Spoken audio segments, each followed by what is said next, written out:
अस्पताल जाने के लिए कैब बुक की, लेकिन ड्राइवर ने मुझसे कहा कि 5 रुपये की बुकिंग पर वो सिर्फ 5 की स्पीड से ही गाड़ी चलाएगा। मैंने उसे बताया कि एक मरीज मेरी सर्जरी का इंतजार कर रहा है और उससे विनती की कि वो गाड़ी थोड़ी तेज चलाए। लेकिन उसका रवैया बहुत ही रूखा था। उसने कहा, किसी और की सर्जरी से मेरा क्या लेना देना? अगर तेज जाना है तो पैसे निकालो। 20 रुपये दोगे तो 20 की स्पीड से चलूंगा। 30 रुपये दोगे तो 30 की स्पीड मिलेगी। अब तुम खुद ही देख लो कि तुम्हें कितनी स्पीड चाहिए। लेकिन उस ड्राइवर को यह नहीं पता था कि जिस बच्ची की सर्जरी मुझे करनी थी वो कोई और नहीं बल्कि उसकी अपनी ही बेटी थी। रात के 3 बजे मुझे इमरजेंसी वार्ड से एक कॉल आया। डॉक्टर लूशियान, एक बच्चे के दिमाग से बहुत खून बह रहा है।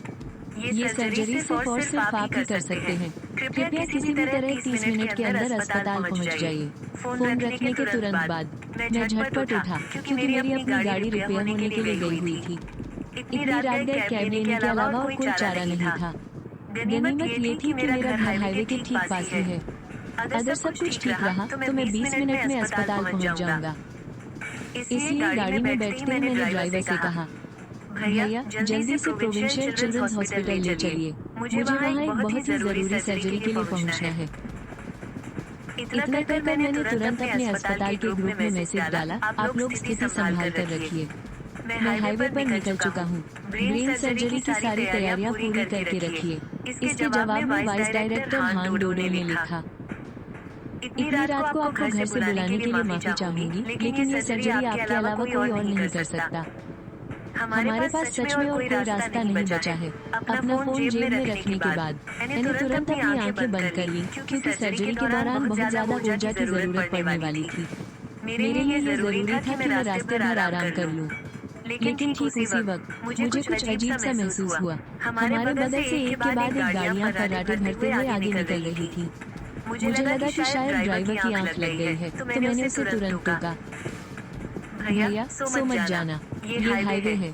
इतनी धीमी गाड़ी चलाना बहुत खतरनाक हो सकता है। ड्राइवर हंसने लगा, अरे मुझे अच्छे से पता है कि यह हाईवे है। अब क्या तुम मुझे गाड़ी चलाना सिखाओगे? मुझे बिल्कुल भी उम्मीद नहीं थी कि ड्राइवर इस तरह मेरा मजाक उड़ाएगा।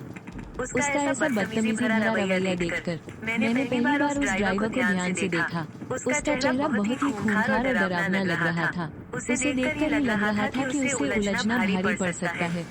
मैं नहीं चाहता था कि कोई फालतू का बखेड़ा खड़ा हो और मेरी इमरजेंसी सर्जरी में देर हो जाए।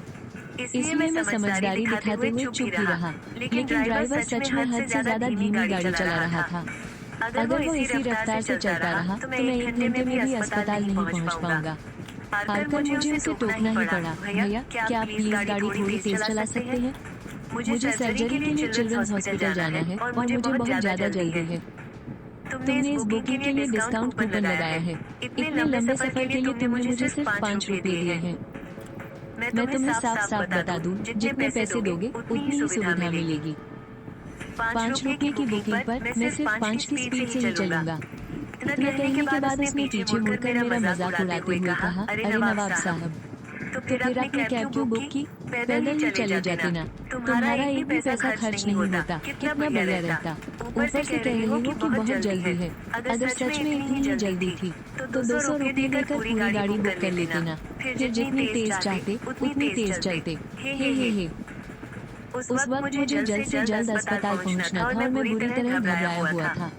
मेरे पास इसकी बात मानने के अलावा कोई चारा नहीं था। मैंने पूछा, ठीक है तुम ही बताओ, और कितने पैसे लोगे गाड़ी तेज चलाने के लिए? हे लो अब आए ना तुम लाइन पर। मेरी बात कान खोल कर सुन लो। बात एकदम सीधी है, जितने पैसे दोगे उतनी ही स्पीड मिलेगी। 10 रुपये दोगे तो 10 की स्पीड से चलाऊंगा। 20 रुपये दोगे तो 20 की स्पीड से। 30 रुपये में 30 की स्पीड। अब ये तो तुम पर है मेरे भाई कि तुम्हें कितनी स्पीड चाहिए। इतना कर उसने अपना QR कोड निकाल लिया। तभी मेरे ग्रुप में एक और मैसेज आया, डॉक्टर लूशियान क्या आप बस पहुंचने वाले हैं? हम अभी किसी को आपको लेने के लिए भेज रहे हैं।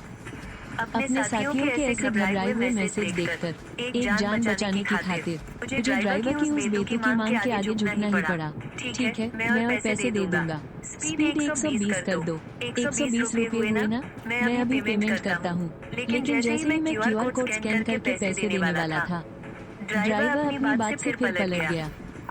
यहाँ से बच्चों के अस्पताल पहुँचने में कम से कम 20 मिनट लगेंगे और इन 20 मिनटों तक मुझे 120 की स्पीड पर पूरा ध्यान लगाना होगा। क्या तुम्हें लगता है कि सिर्फ 120 रुपये में मैं इतनी मेहनत वाला काम करूंगा? तो फिर तुम्हें कितने चाहिए? 2400। 1 रुपया भी कम नहीं लूंगा। क्या 2400? मेरे तो जैसे होश ही उड़ गए। मुश्किल से 10-12 किलोमीटर का रास्ता था और ये ड्राइवर इतनी बेशर्मी से 2400 रुपये मांग रहा था। गुस्से से मेरा खून खौलने लगा। मैं पुलिस को बुला रहा हूँ। बुला ले पुलिस, अगर दम है तो बुला ले। मैं तेरी राइड ही कैंसिल कर रहा हूँ। मैंने तुझसे कोई पैसे तो लिए नहीं है, तो मुझ पर कोई इल्जाम ही नहीं लगा सकता। ये कहते हुए ड्राइवर ने गाड़ी सीधे किनारे लगाई और इंजन बंद करके बैठ गया। रात के 3 बज चुके थे। जब मैं घर से निकला था तब भी बारिश हो रही थी। ऊपर से हाईवे पर कोई गाड़ी भी नहीं थी। यहाँ से किसी और से लिफ्ट मांगना तो बिल्कुल नामुमकिन था। मजबूरी में मुझे ही अपना लहजा नरम करना पड़ा। भाई, मैं पुलिस को नहीं बुला रहा, बस तुम मुझे वक्त पर अस्पताल पहुँचा दो। 2400 चाहिए ना? ठीक है, दे दूंगा। उस वक्त मैं अस्पताल से 18 किलोमीटर दूर था। मैं इस रास्ते से अक्सर आता जाता हूँ। यहाँ स्पीड की कोई खास पाबंदी नहीं है। अगर 120 की स्पीड से चला जाए तो सिर्फ 9 मिनट में पहुँचा जा सकता है। लेकिन मुझे क्या पता था, जब मैं उसे पैसे देने लगा तो ड्राइवर फिर से अपनी बात से मुकर गया। अरे हीरो, मुझे तो लगा था तुम बस ऐसे ही सीधे साधे इंसान हो, इसलिए मैंने सिर्फ 2400 मांगे थे। लेकिन तुम तो बिना सोचे समझे पैसे देने को तैयार हो गए। लगता है तुम्हारे पास बहुत पैसा है। तो एक काम करते हैं, तुम काफी जल्दी में भी लगे हो। अब सीधे 4800 रुपये लगेंगे। गारंटी देता हूँ 120 की स्पीड से तुम्हें वक्त पर बच्चों के अस्पताल पहुँचा दूंगा। इस बार मेरा दिमाग सच में सुनने पड़ गया, क्योंकि मेरे अकाउंट में सच में इतने पैसे नहीं थे। वो बच्ची सिर्फ 13 साल की थी, जिसे उसकी माँ ने अकेले पाला था।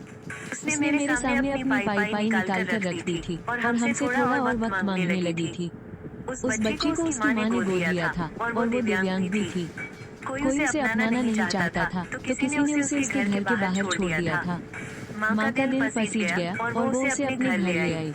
ठेला लगाकर उसने बच्ची को पढ़ाया लिखाया। बच्ची भी बहुत होनहार थी। हर साल अपनी क्लास में फर्स्ट आती थी और शहर के सबसे अच्छे स्कूल में पढ़ रही थी। लेकिन किस्मत की मार देखो, उसके दिमाग में ट्यूमर हो गया था। जब डिप्टी डायरेक्टर हान डोडो ने मुझे ये सब बताया तो मेरा दिल एकदम से भारी हो गया था। एक औरत के लिए ये सब करना आसान नहीं होता, लेकिन इस माँ ने तो वो कर दिखाया जो शायद एक डॉक्टर के लिए इससे भी मुश्किल चीजें होती हैं। इसलिए मैंने उसकी सर्जरी का पूरा खर्च अपनी जेब से भर दिया। मेरे कार्ड में सिर्फ 2500 बचे थे। हाँ, मजाक कर रहे हो? तुम एक डॉक्टर हो और तुम्हारे पास सिर्फ 2500 है? ये बात कौन मानेगा? वक्त हाथ से निकलता जा रहा था। मेरे पास उसके सामने गिड़गिड़ाने के सिवा कोई रास्ता नहीं था।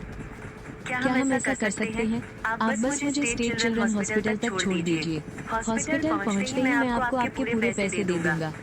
क्या बकवास है? तुम मुझे अनपढ़ समझकर बेवकूफ बना रही हो क्या? तुम्हें पता भी है ये कौन सा जमाना है? ये ऑनलाइन पेमेंट का जमाना है। पैसे नहीं है तो अपने किसी दोस्त या कलीग से मांग लो ना। वो सब भी तो डॉक्टर हैं। ऐसा तो हो नहीं सकता कि तुम्हें 2000 भी उधार ना मिले। भैया, मेरे फोन की बैटरी खत्म हो गई है, वरना मैं कब का मांग चुका होता। इस सुनते ही ड्राइवर ने मेरी तरफ एक चार्जिंग केबल फेंक दी। बैटरी नहीं है तो कौन सी बड़ी बात है, थोड़ी देर चार्ज कर लो, चालू हो जाएगा।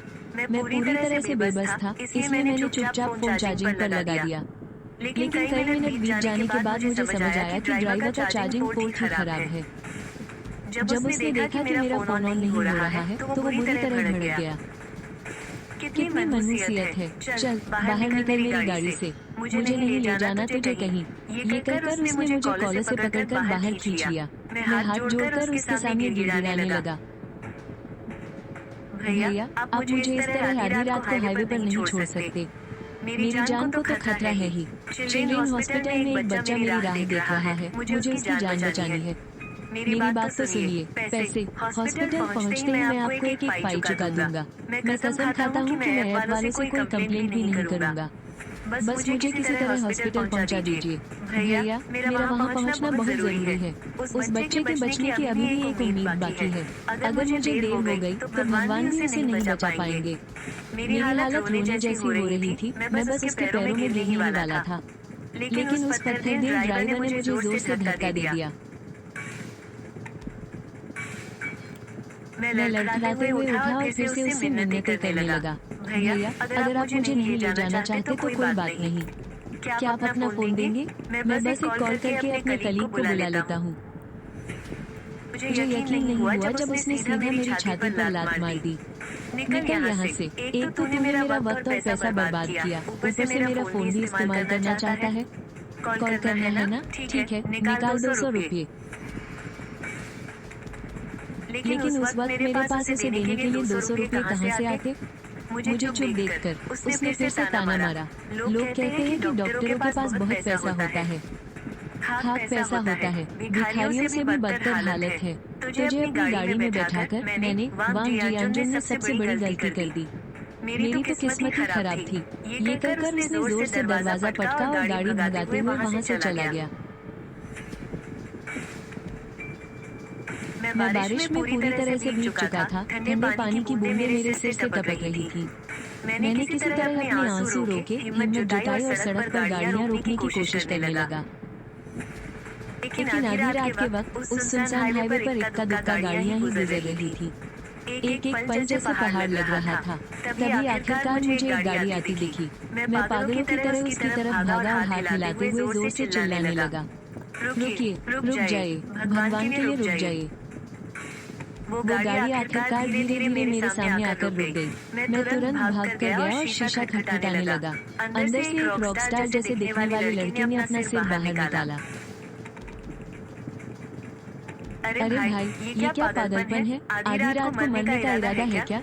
मैं एक डॉक्टर हूँ, मुझे बहुत जरूरी काम से स्टेट चिल्ड्रन हॉस्पिटल पहुँचना है। एक बच्चे की सर्जरी करनी है। क्या मुझे लिफ्ट मिल सकती है? आधी रात को हाईवे पर मेरी गाड़ी रोक रहे हो। कह रहा है कि ये डॉक्टर है, कोई बेवकूफी इस पर यकीन करेगा। लेकिन तुम्हारी आवाज सुनकर लगता है कि तुम गाते अच्छा होगे, और हम वैसे भी एक बैंड बनाने के लिए किसी को ढूंढ रहे हैं। मुझे तुम्हारी आवाज हमारे बैंड के लिए एकदम सही लग रही है। ये कहते हुए उसने आगे वाली सीट का दरवाजा खोल दिया। अंदर आ जाओ, मैं तुम्हें थोड़ी ट्रेनिंग दे दूंगा। तुम हमारे साथ बैंड क्यों नहीं ज्वाइन कर लेते? बाहर बारिश भी तेज होती जा रही थी। मैंने जरा भी देर नहीं की, सोचा पहले गाड़ी में बैठ जाऊं। दरवाजा बंद होते ही मैंने अपना मेडिकल कार्ड उसे थमा दिया। मैं सच में एक डॉक्टर हूँ। प्लीज मुझे किसी भी तरह प्रोविंशियल चिल्ड्रंस हॉस्पिटल पहुंचा दो। एक बच्चे का बहुत खून बह रहा है, उसके दिमाग की सर्जरी करनी है। अगर हमने जल्दी नहीं की तो उसके बचने की कोई उम्मीद नहीं बचेगी। उस रॉकस्टार लड़के ने मेरा कार्ड लिया और मजाकिया अंदाज में पढ़ने लगा, लूशियान, हुनान प्रोविंशियल चिल्ड्रंस हॉस्पिटल के न्यूरोलॉजी चीफ। अरे भाई, झूठ तो धन का बोल लेते। तुम देखने में मुश्किल से 20 साल के लगते हो और खुद को न्यूरोलॉजी का चीफ बता रहे हो। जैसे ही मैं उसे समझाने वाला था, तभी पीछे की सीट से एक जवान लड़की की आवाज आई, लो भाई, आप यहाँ क्या कर रहे हैं? आज तो आपकी छुट्टी थी ना? मैंने पीछे मुड़कर देखा। पीछे एक लड़की बैठी थी। वो कोई नहीं बल्कि डिप्टी डायरेक्टर हान डोडो की बेटी वांग यूफेई थी। लिन फैंग, अगले कट से हाईवे मत छोड़ना। हम सीधा प्रोविंशियल चिल्ड्रंस हॉस्पिटल जा रहे हैं। रास्ता बदले, आज पब में हमारे बैंड का ऑडिशन है। हमने 3 महीने तक इसके लिए दिन रात प्रैक्टिस की है। मैंने कह दिया न कि नहीं जाएंगे। चुपचाप रास्ता बदलो। किसी की जान बचाना सबसे बड़ा पुण्य है। क्या एक घटिया पब में जाना किसी की जान से ज्यादा जरूरी है? ये सुनकर लिन फैंग नाम का वो रॉकस्टार लड़का भी सीरियस हो गया। ठीक है, तो कसकर पकड़ लो। अगर 10 मिनट में मैंने तुम्हें हॉस्पिटल नहीं पहुंचाया तो मेरा नाम बदल देना। तभी इंजन के जोर से दहाड़ने की आवाज आई और गाड़ी 120 की स्पीड से हवा से बातें करने लगी। इस बीच मैंने लिन फैंग की गाड़ी में अपना फोन थोड़ा चार्ज कर लिया था।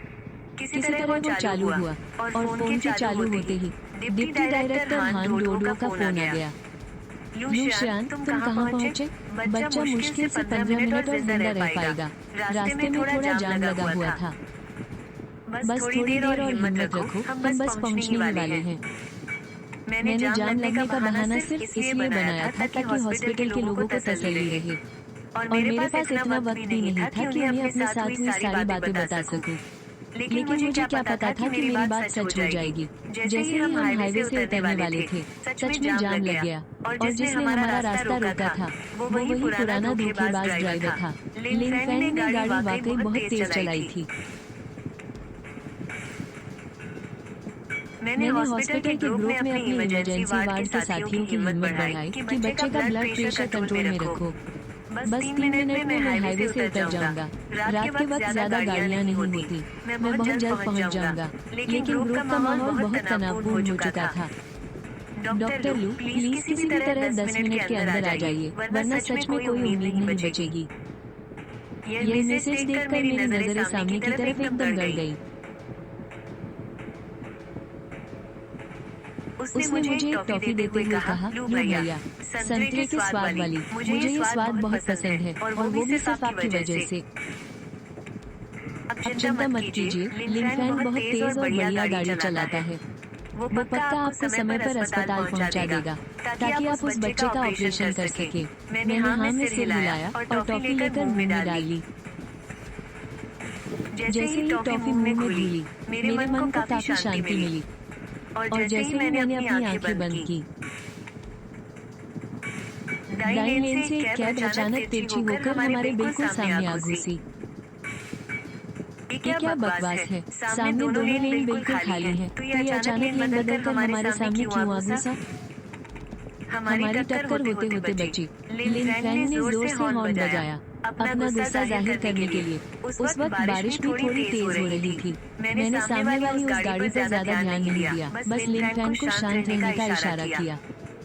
हम जल्दी में हैं, बेवकूफों के मुंह नहीं लगना, बस दाईं लेन में गाड़ी ले लो। लिन फैंग ने सामने वाली गाड़ी को घूरकर देखा और गुस्से से थूका और उसे उलझने के बजाय तुरंत गाड़ी को दाईं लेन में कर लिया। लेकिन थोड़ी ही देर में बाईं तरफ वाली वो गाड़ी फिर से लेन बदलकर हमारे आगे आ गई। और गुस्से वाली बात तो ये थी कि उसने अपनी स्पीड भी कम कर दी। इस पर लिन फैंग गुस्से से बौखला गया। उसने कई बार डिपर मारा, फिर से हॉर्न बजाया और फुर्ती से गाड़ी को बाईं लेन में ले लिया। लेकिन सामने वाली गाड़ी फिर से बाईं लेन में आ गई। अरे यार, ये क्या बदतमीजी है? ये मेरे ही पीछे क्यों पड़ गया है? मुझे नहीं लगता मेरी किसी से कोई दुश्मनी है। दुश्मनी नहीं है? कॉलेज की सबसे खूबसूरत लड़की सुइमिंग मिंग ने तुम्हें प्रपोज किया था और तुमने पूरे कॉलेज के सामने उसे मना कर दिया। अगर मैं उसकी जगह होती तो मैं भी तुम्हें नहीं छोड़ती। वांग यूके, क्या तुम्हें नहीं पता कि मैंने सुइमिंग मिंग को इसलिए मना किया था क्योंकि मैं किसी और को पसंद करता हूँ? ये सुनकर वांग यूके एकदम चुप हो गई और लिन फैंग की भी बोलती बंद हो गई। अब तक बारिश काफी कम हो चुकी थी। मैंने कार के शीशे पर जमी भाप को साफ किया और आखिरकार सामने वाली गाड़ी का नंबर पढ़ लिया। ये तो वही गाड़ी थी जिसने बीच रास्ते में ज्यादा पैसे मांगे थे और मुझे बीच हाईवे पर ही उतार कर भाग गया था। वही काली कार। लिन फैंग, इससे आगे निकलो। वो जानबूझकर हमारा रास्ता काट रहा है। क्यों? क्योंकि वो नहीं चाहता कि मैं उस मरीज की जान बचाऊं। मैंने अपना फोन निकाला और हाईवे पुलिस को कॉल मिलाया ताकि वो इस कैब वाले को सबक सिखा सके और साथ ही मैंने लिन फैंग की बात का जवाब दिया। ये कमीना बिल्कुल जाहिर है। जैसे ही लिन फैंग ने दाईं लेन में जाने की कोशिश की, मैंने सामने की तरफ देखा और गौर किया कि उस गाड़ी की स्पीड हमसे काफी ज्यादा थी। इसलिए मैंने लिन फैंग से चुपके से ब्रेक दबाने को कहा और बिल्कुल वैसा ही हुआ। सामने वाला बेवकूफ बन गया। उसकी ब्रेक लाइट्स जल उठी। लिन फैंग, लेन बदलो। सामने चढ़ाई पर हाईवे का एग्जिट है, अब वो हमें नहीं रोक पाएगा।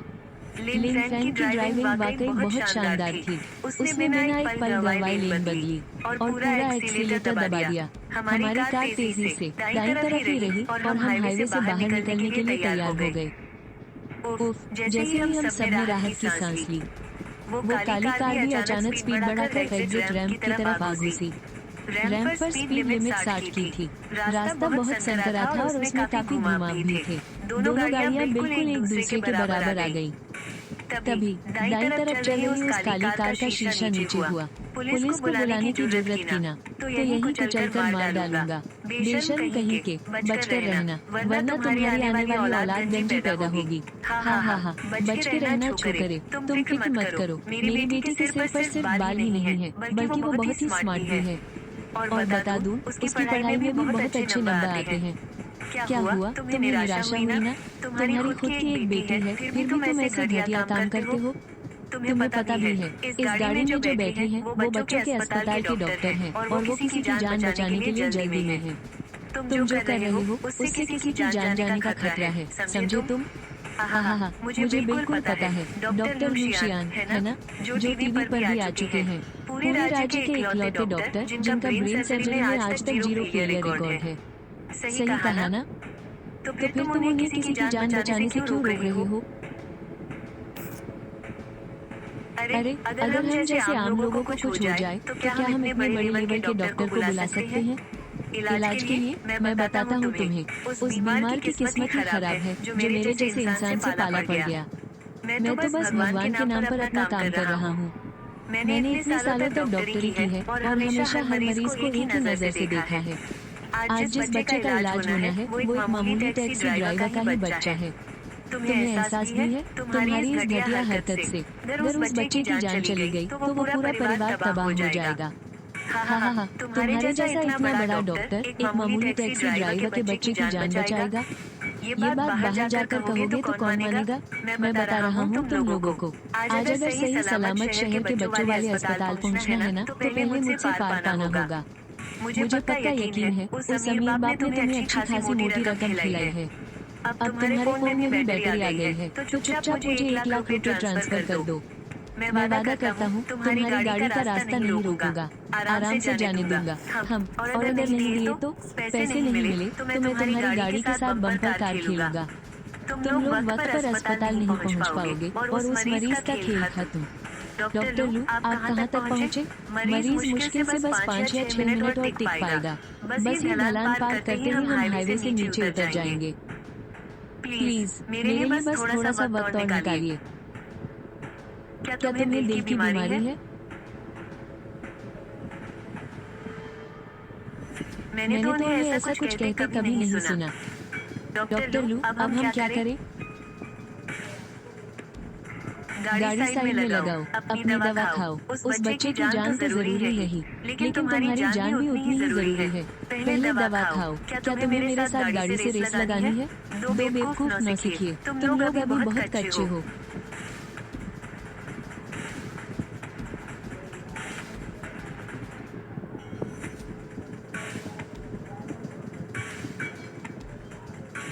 कार रेसिंग का शौक है? मैं आज तक कभी नहीं हारा। ओहो, एक डॉक्टर होकर भी इतनी अच्छी गाड़ी चला लेते हो। आज मैं तुम्हें दिखा दूंगा कि एक किताबी इंसान सड़क के खिलाड़ी से कभी नहीं जीत सकता।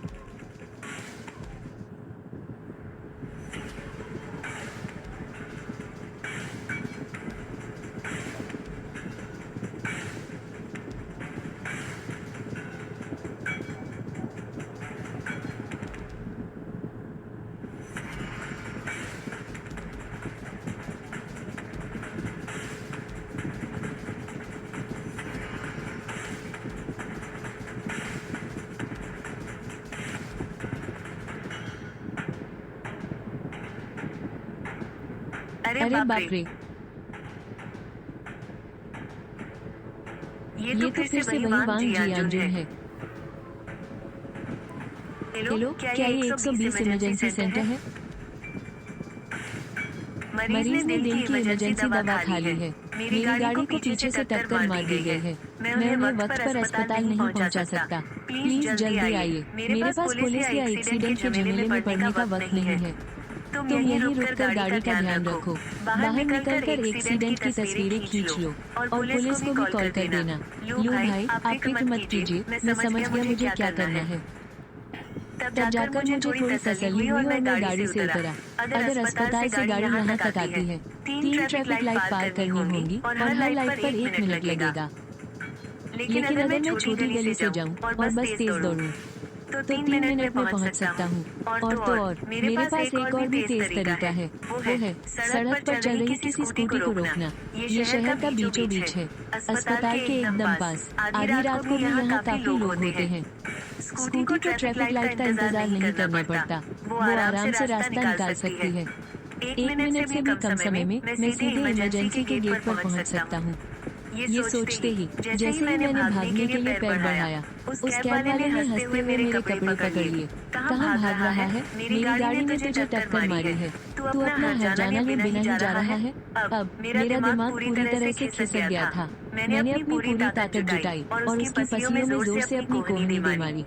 दर्द के मारे उस ड्राइवर की चीख निकल गई और उसने मुझे छोड़कर अपना पेट पकड़ लिया। मौका मिलते ही मैं वहाँ से तेजी से भाग निकला। मास्क पहने एक लड़की बाइक पर जा रही थी। मैंने झट से उसे रोका। मैं एक इमरजेंसी डॉक्टर हूँ, प्लीज मुझे स्टेट चिल्ड्रंस हॉस्पिटल छोड़ दो। इमरजेंसी में एक बच्चा है जिसकी मुझे अभी ब्रेन सर्जरी करनी है। मेरा डॉक्टर का आईडी कार्ड देखकर उस लड़की ने बस एक ही बात कही, बैठो, और उसकी बाइक हवा से बातें करते हुए इमरजेंसी की तरफ जाने वाली उस छोटी सड़क पर दौड़ पड़ी। जैसे ही मैं बाइक से कूदा, डिप्टी डायरेक्टर हान डोडो भागते हुए मेरे पास आई। शुक्र है तुम आ गए। सर्जरी के कपड़े बिल्कुल तैयार हैं। जल्दी ऊपर चलो। अगर 1 मिनट की भी और देरी हुई तो उस बच्चे को कोई नहीं बचा पाएगा।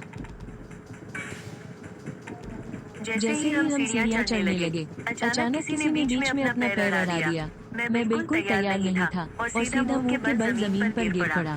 हान डोडो ने मुझे झट से संभाला और उस आदमी पर जोर से चिल्लाई जिसने जानबूझकर मेरा रास्ता रोका था।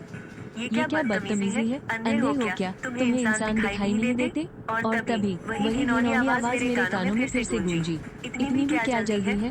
तू अंदर जाकर जान बचाने के लिए तड़प रहा है और मुझे अपने पैसे चाहिए। आज का किराया अगर तूने मुझे दुगना करके नहीं दिया तो भगवान भी आ जाए ना, तब भी तू यहाँ से एक कदम आगे नहीं बढ़ पाएगा। ये सुनते ही मेरे अंदर का ज्वालामुखी फट पड़ा।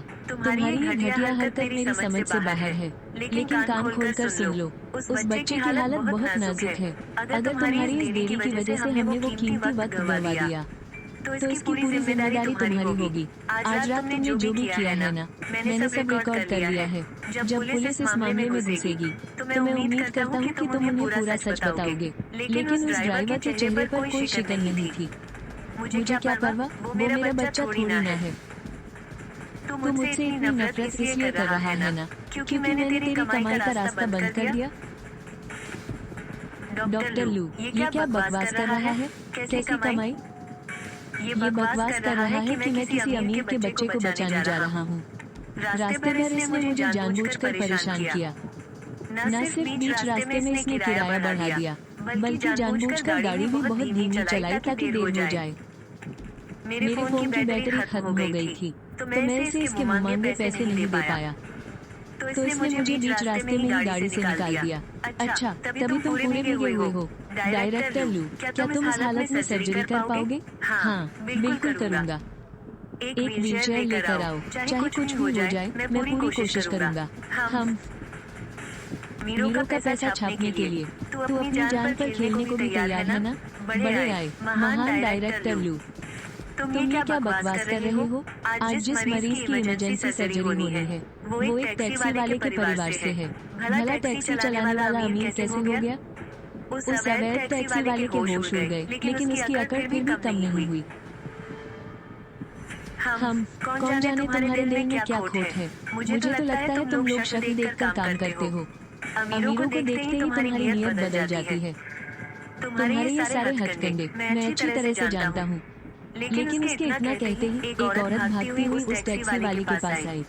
वो फूट फूट कर रो रही थी और बोली, जी अंजुन, तुम इतनी देर से क्यों आए? हमारी बच्ची की जान जा रही है। अस्पताल वालों ने अकेले उसी डॉक्टर को बुलाया है जो ये सर्जरी कर सकता है। उन्होंने कहा था कि वो 30 मिनट में पहुंच जाएंगे और हमारी बच्ची को जरूर बचा लेंगे। लेकिन पता नहीं रास्ते में क्या हुआ। वो डॉक्टर अभी तक नहीं पहुंचे हैं। अभी डॉक्टर और नर्सें कह रही थी कि बहुत देर हो चुकी है। अगर अब वो डॉक्टर आ भी जाएं तो भी उसके बचने की कोई उम्मीद नहीं है। ये सुनते ही मेरे दिमाग में जैसे बिजली सी दौड़ गई। मुझे उस टैक्सी वाले की वो बात याद आ गई जब उसने मुझे हाईवे पर छोड़ दिया था। तुम्हें अपनी गाड़ी में बिठाना मेरी वांग जियांजुन की सबसे बड़ी गलती थी। तो इसका मतलब मुझे जिस बच्ची की जान बचानी थी वो इसी टैक्सी वाले की बेटी है। उस औरत की बात सुनते ही वांग जियांजुन के चेहरे का रंग उड़ गया। ये तुम क्या बकवास कर रही हो? फोन पर तो तुमने कहा था कि उसे सिर्फ मामूली सर्दी है। मेरी हिम्मत नहीं हुई तुम्हें बताने की कि हमारी बच्ची की हालत इतनी खराब है। मुझे डर था कि तुम आधी रात को गाड़ी चलाते हुए परेशान हो जाओगे। इसलिए मैंने तुम्हें सच नहीं बताया। अब मैं क्या करूं? अगर हमारी बच्ची को कुछ हो गया तो मैं जी नहीं पाऊंगी। और ठीक उसी वक्त उस औरत की नजर मुझ पर पड़ी। उसने तुरंत वांग जियानजुन को छोड़ दिया और धड़ाम से मेरे पैरों में गिर पड़ी। डॉक्टर लू, आप आ गए। जल्दी चलिए, प्लीज देखिए ना, क्या मेरी बच्ची अब भी बच सकती है? वो बुरी तरह घबराई हुई थी और मुझे खींचकर ऑपरेशन थिएटर की तरफ ले जाने लगी। लेकिन तभी उसने देखा कि मैं तो अपने पैरों पर खड़ा भी नहीं हो पा रहा था। डॉक्टर, आपके पैर में चोट कैसे लगी? आखिर किसने इतनी बेदर्दी से आपको ये चोट पहुंचाई है? अगर उसकी वजह से मेरी बच्ची के ऑपरेशन में देरी हुई तो मैं उसे जिंदा नहीं छोड़ूंगी। तभी पास से गुजर रहे एक आदमी ने उसे बताया, और कौन हो सकता है? वही आदमी जिसके गले तुम अभी लग रही थी। उसने कहा कि वो डॉक्टर लू को अमीरों के बच्चों का इलाज नहीं करने देगा और जानबूझकर उसने डॉक्टर को धक्का देकर गिरा दिया।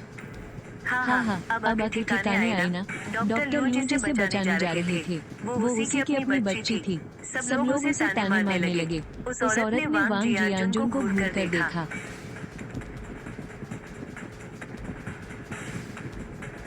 वांग जियानजुन, तुमने ये क्या बेवकूफी कर दी? तुमने डॉक्टर लू के साथ ऐसा क्यों किया? बोलो। अरे सुनो, तुम घबराओ मत, मेरी बात तो सुनो। अपना मुंह बंद रखो, दफा हो जाओ यहाँ से। ये कहकर उस औरत ने उसे जोर से धक्का दे दिया और मुझे सहारा देकर ऑपरेशन थिएटर ले गई।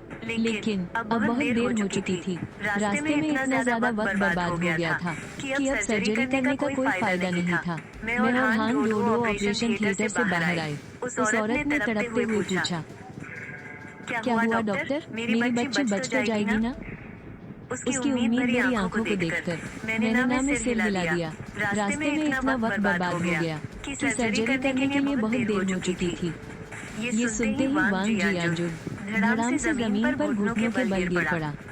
डॉक्टर लू, मुझसे बहुत बड़ी गलती हो गई। मैं आपके हाथ जोड़ता हूँ, मुझे माफ कर दीजिए प्लीज। कैसे भी करके मेरी बच्ची को बचा लीजिए। वो मेरी इकलौती बेटी है। 5 साल तरसने के बाद हमें यह इकलौती बच्ची नसीब हुई है। मेरी आपसे विनती है, कृपया मेरी बेटी का साथ मत छोड़िए। मैंने वांग जियानजुन की तरफ बेहद ठंडी नजरों से देखा। वांग जियानजुन, तुम्हारी बेटी की उम्मीद मैंने नहीं छोड़ी है, बल्कि तुमने छोड़ी है। क्या तुम्हें मेरी कही हुई बात याद है? अगर आज इस बच्ची की जान नहीं बच पाई तो इसके सबसे बड़े जिम्मेदार तुम होगे। ये सब तुम्हारी, तुमने अपने ही हाथों अपनी बेटी की आखिरी उम्मीद छीन ली है।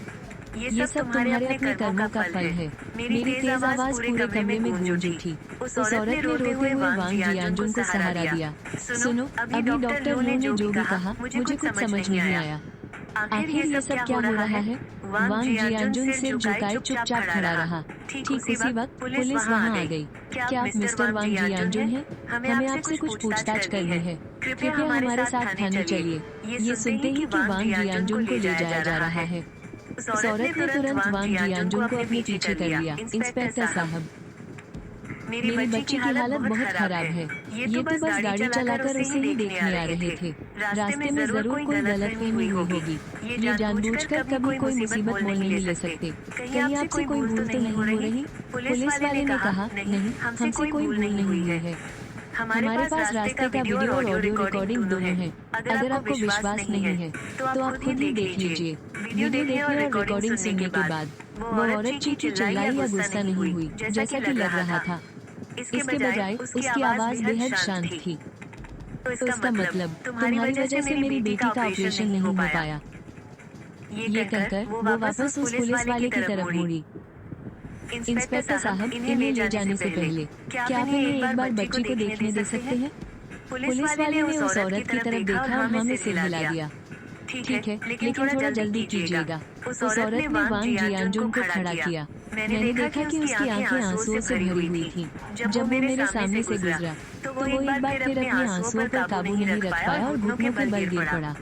डॉक्टर लू, ये मेरी गलती है। मैं ही अपनी बेटी का कातिल हूँ। मुझे बीच रास्ते में आपसे और पैसे नहीं मांगने चाहिए थे। मुझे आपको उस हाईवे पर बीच रास्ते में नहीं छोड़ना चाहिए था। और सबसे बड़ी गलती, मुझे आपकी गाड़ी का रास्ता नहीं काटना चाहिए था। और जानबूझकर आपको अस्पताल पहुंचने में देर नहीं करवानी चाहिए थी। क्या मेरी बच्ची अब सच में नहीं बच सकती? वो फूट फूट कर रोने लगा। लेकिन किसी ने उसे कोई जवाब नहीं दिया। उस औरत ने वांग जियानजुन को फिर से सहारा देकर खड़ा किया।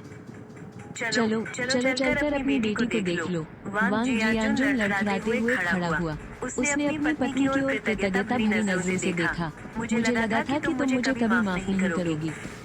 मुझे माफ कर दो, मैं तुम्हें दोष नहीं दे रही हूँ। वांग जियानजुन अब और भी जोर जोर से रोने लगा।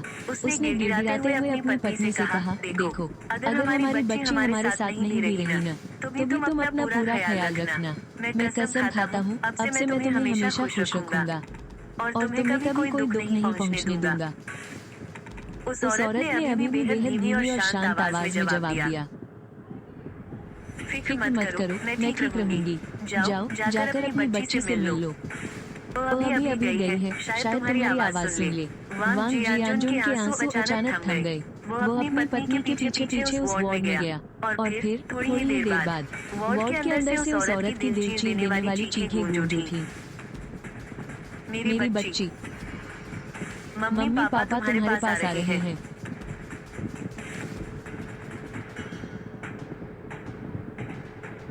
ये सुनते ही हमारे रोंगटे खड़े हो गए और हमें एहसास हो गया कि कुछ बहुत ही खौफनाक होने वाला है।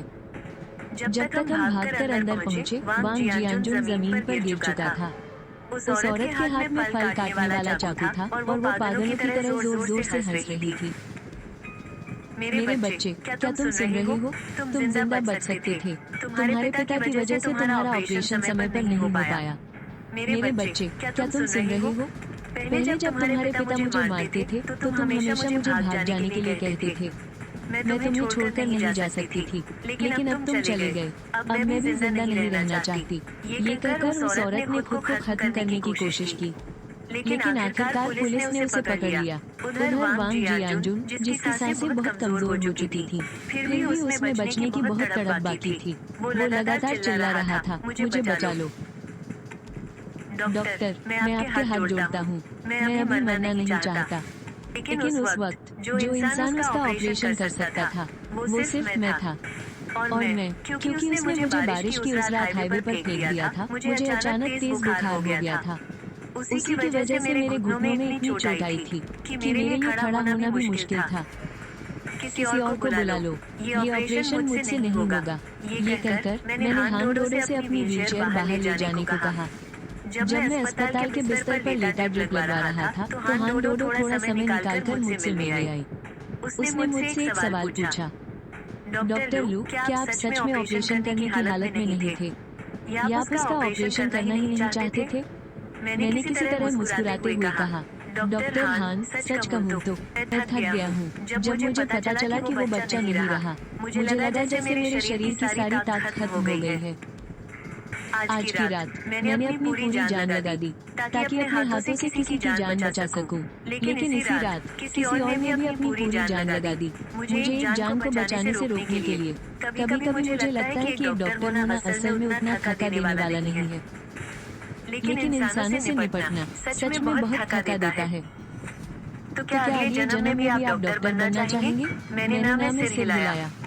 अगले जन्म में मैं बस एक आम इंसान बनना चाहूंगा जो डॉक्टरों की इज्जत करे। हान डोडो हंसने लगी। मैं भी हंस पड़ा जो डॉक्टरों की इज्जत करे। हान डोडो हंसने लगी। मैं भी हंस पड़ा। हर कोई जानता है कि मेरा और उसका सपना हमेशा से एक डॉक्टर बनना ही था। इस जन्म में भी और अगले जन्म में भी बस कभी कभी इस सफेद कोट को उतारकर एक आम इंसान की तरह जीने का मन करता है जो सिर्फ खुद से प्यार करे। मेरे बीमार होने की खबर सुनकर वांग यूफे और लिन फैंग भी मुझसे मिलने दौड़े चले आए। लिन फैंग का अंदाज अभी भी थोड़ा मनमौजी सा था, लेकिन वो सच में बहुत स्मार्ट लड़का है। मुझे देखते ही उसने पूछा, डॉक्टर लू, आप ऑपरेशन बहुत गजब करते हैं और गेम भी बहुत मस्त खेलते हैं। क्या आप हमारे बैंड में शामिल होना चाहेंगे? मैं शर्त लगा सकता हूँ कि आप बैंड भी बहुत शानदार बजाएंगे। वांग यूफे ने गुलदाउदी के फूलों का एक बड़ा सा गुलदस्ता मेरे पास रखा और मेरे जल्दी ठीक होने की दुआ की। तभी लिन फैंग ने फिर से उसे छेड़ना शुरू कर दिया। वो दोनों मेरे बिस्तर के पास खड़े होकर चहकते रहे और उनकी बातें सुनते सुनते मेरी आंख लग गई। जब मेरी नींद आधी खुली तो मुझे लगा जैसे लिन फैंग और वांग यूफे दरवाजे के बाहर बातें कर रहे हैं। हुआ मैं तुम्हें बहुत पसंद करता हूँ, पर मैं पहले ही किसी और को पसंद करती हूँ। कौन है वो? दरवाजा आधा खुला हुआ था। मैंने आवाज की तरफ दरवाजे के बाहर देखा और तभी मेरी नजर वांग यूफी की आंखों से मिली, जो मुझे ही देख रही थी। मैंने देखा कि उसने मेरी तरफ आंख मारी और फिर लिंग फैंग से कहा, ये एक राज है। और पल भर में ही मुझे गाड़ी के अंदर का वो मंजर याद आ गया। वांग यूफी ने मुझे संतरे के स्वाद वाली जो टॉफी दी थी, उसका मीठा स्वाद मेरे पूरे मुंह में घुल गया। ऐसा लगा जैसे मैं फिर से गर्मियों के अंदर का वो मंजर याद आ गया। वांग यूफी ने मुझे संतरे के स्वाद वाली जो टॉफी दी थी, उसका मीठा स्वाद मेरे पूरे मुंह में घुल गया। ऐसा लगा जैसे मैं फिर से गर्मियों के उन प्यारे दिनों में लौट आई हूँ। कुछ समय तक आराम करने के बाद मैं फिर से अपने काम में जुट गई। वांग जियानजुन वो आखिरकार मरा नहीं, वो एक जिंदा लाश बनकर रह गया था। वांग जियानजुन के माता पिता का पहले ही देहांत हो चुका था और कोई करीबी रिश्तेदार नहीं था जो उसकी तरफ से केस लड़ता। अपने बच्चे की मौत से उसकी पत्नी दिमागी रूप से टूट चुकी थी, इसलिए उसके साथ नरमी बरती गई। उस पर कोई क्रिमिनल केस नहीं चला और उस औरत को बहुत जल्द आजादी मिल गई। सुना है कि बाद में उसने एक अनाथालय में काम करना शुरू कर दिया। और जहाँ तक वांग जियानजुन की बात है, 1 साल तक बिस्तर पर पड़े रहने और कोई पूछने वाला न होने के कारण आखिरकार घुट घुट कर उसकी मौत हो गई। वैसे भी अंदर से सड़ चुके उस दीवाने आदमी के लिए बिल्कुल यही अंजाम लिखा होना चाहिए था।